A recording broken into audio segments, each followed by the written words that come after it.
Tomusange yalina kojjaawe eyali omugagga ennyo wabula kojjaawe teyazaala mwana n'omu ng'akyali mulamu. N'ekirala kojjaawe teyali muntu mwangu, yali ab'eŋŋanda ze bonna yabeegobako ng'afa kimu kukola nsimbi.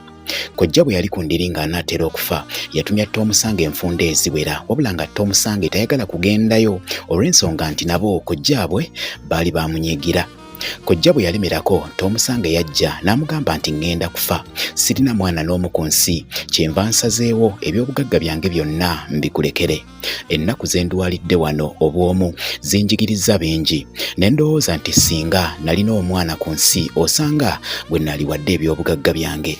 Ennyumba zange, emmotoka zange n'ebintu byonna nabitunze, ensimbi ze nafunyeemu nazikuŋŋaanyizza ne nziteeka mu keesi ne ngiteeka mu kisenge ekyo ne nzigalawo. Bw'owuliranga nti nfudde oyanguwanga n'ojja nga be naguza ennyumba eno tebannaba kutwala ssente ezo.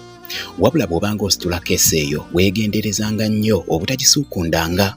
N'ekirala kuliko akabaluwa ke nataddeko, bw'obanga tonnakwata ku keesi eyo osookanga kukasoma. Owulidde mwanange? Tomusange yaddamu nti ye, ng'akuba kisumuluzo mu nsawo ng'asiibula.